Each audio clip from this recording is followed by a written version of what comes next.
Dans cette vidéo, tu vas découvrir les deux personnalités qui sabotent tes sensations. Je veux te parler d'un truc que j'ai découvert avec mes clients, hyper important. C'est un problème que tu n'as probablement jamais vu sous cet angle. Donc prépare-toi bien. Tu sais, les mecs qui galèrent avec leurs sensations, j'en vois plein. J'en ai vu et j'en verrai. Mais lui, son cas, il m'a titillé. Parce que son problème, c'était pas ce que je pensais. Il y avait deux personnalités en lui qui se foutaient littéralement sur la gueule. Et tant qu'elles se battaient, impossible d'avoir des sensations normales. Aujourd'hui, je vais te montrer comment ces deux parties de toi peuvent soit te couper de tes sensations, soit les décupler. Et surtout, comment les réconcilier. Alors, il y a un mythe aussi, et ça, je veux t'en parler. Avant de te parler de ces deux archétypes, laisse-moi casser un mythe. Sur YouTube, Instagram, partout, on te vend la rétention séminale comme la solution. Retiens-toi, contrôle-toi, sois fort. Plus jamais d'éjaculation et tu deviendras un alpha. Et c'est exactement cette approche qui détruit les sensations de mes coachés. Pourquoi? Parce que cette vision de la rétention séminale, elle active à fond l'archétype du protecteur. Et quand le protecteur domine sans nuance, ça donne quoi? Un mec rigide qui se contrôle H24, qui surveille chaque sensation, qui transforme sa sexualité en mission militaire. Résultat, plus de spontanéité, plus de plaisir, plus de connexion avec son corps. Juste du contrôle. Les concurrents YouTube, ils vendent ça et ils te disent sois discipliné, résiste à tout. Ils valorisent un archétype en diabolisant l'autre. Et mes clients arrivent chez moi complètement coupés de leurs sensations. Ils me disent Nicolas, j'ai tout essayé. Je tiens des semaines, mais j'ai plus aucun plaisir. Normal, ils ont écrasé leur explorateur.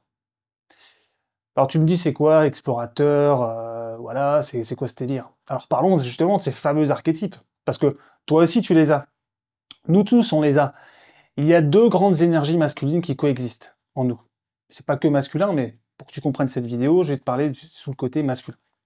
Celui qui veut maîtriser, contrôler, faire les choses bien en sexualité, c'est lui qui dit qui est performant, qui veut durer longtemps, qui dit contrôle-toi. Cette énergie masculine traditionnelle, c'est l'archétype du protecteur. Mais il y en a un autre, c'est l'archétype de l'explorateur. Il veut découvrir, kiffer, avoir une sexualité où il se dit lâche-toi, ressens, explore tes sensations. Et là tu me diras, mais Nicolas, c'est bien d'avoir un protecteur, non? Oui, c'est essentiel. Le protecteur, c'est lui qui t'aide à durer, à être présent pour ta partenaire, à avoir de la conscience sur le long terme, et véhiculer de l'attachement. Le problème, c'est quand il domine sans l'explorateur. Ça donne quoi? Un mec qui fait du sexe mécanique, qui surveille sa performance, voire qu'il n'en fait plus du tout, qui se contrôle au lieu de ressentir, qui transforme chaque rapport en examen. Et à l'inverse, l'explorateur, sans le protecteur, ça donne un mec impulsif qui ne maîtrise rien. Du coup, l'équilibre, c'est quand les deux bossent ensemble. L'explorateur et le protecteur. Alors maintenant, parlons de l'impact concret de cette disharmonie sur ta pratique de la rétention séminale. Il y a le premier scénario, protecteur et hyper dominant. C'est ce que je vois chez 80% de mes clients. Ce mec, il a lu tous les gourous de la rétention séminale, il s'est dit, je vais être un warrior, je vais tout contrôler. Il développe une mentalité militaire. L'éjaculation, c'est l'ennemi. Les sensations de plaisir, c'est dangereux. Il faut résister. Concrètement, ça donne quoi? Il se masturbe plus, ou s'il se masturbe, c'est en mode robot, sans plaisir. Dès qu'il sent du plaisir monter, il panique, il coupe tout. Et il voit son corps comme un ennemi à dompter. Il développe une obsession du contrôle total. Résultat, après quelques mois, mais il n'a plus aucune sensation, il n'a plus de spontanéité, il n'a plus de connexion avec son corps ou avec celle de sa partenaire. Des fois, il se coupe complètement des relations. Il me dit, Nicolas, j'arrive à tenir des semaines sans éjaculer, mais j'ai l'impression d'être un robot. Ma copine dit que je suis froid au lit. Tu m'étonnes. Il y a aussi l'explorateur, coupable, moins fréquent, mais tout aussi problématique. Ce mec, il a essayé la rétention, il est rigide, ça n'a pas marché. Du coup, il lâche tout. Il se dit, de toute façon, je suis nul, j'y arriverai jamais. Il retombe dans la compulsion. Son explorateur prend le dessus, mais avec culpabilité. Il kiffe sur le moment, puis se déteste après. Le vrai problème, c'est la guerre interne qu'il y a entre les deux. Dans les deux cas, il y a une guerre. Quand tes archétypes se battent, ton corps se contracte. Un corps qui se contracte, c'est un corps qui ressent mal. Et c'est pour ça que tant de mecs perdent leurs sensations avec la rétention séminale classique. Il crée une tension interne permanente entre celui qui veut contrôler et celui qui veut relâcher, ressentir. Du coup, il faut qu'ils puissent collaborer ensemble. Alors, quelle est la différence entre mon approche et celle des autres?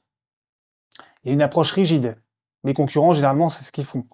Ils écrasent l'explorateur. Seul le contrôle compte. L'éjaculation, c'est l'échec. Ça marche à court terme, mais ça détruit tes sensations à long terme. Mon approche, elle est collaborative. Tu réconcilies tes archétypes. Le protecteur guide, l'explorateur ressent. Concrètement, ça donne quoi? Au lieu de te dire, ton explorateur, ta gueule, on contrôle, tu lui dis, ok, tu veux du plaisir? Parfait, on va explorer ensemble. Mais consciemment. Ton protecteur dit, je vais maintenir la conscience et la présence. Ton explorateur dit, je vais apporter l'énergie et les sensations excitatoires. Résultat, tu peux avoir des décharges de plaisir sans éjaculer.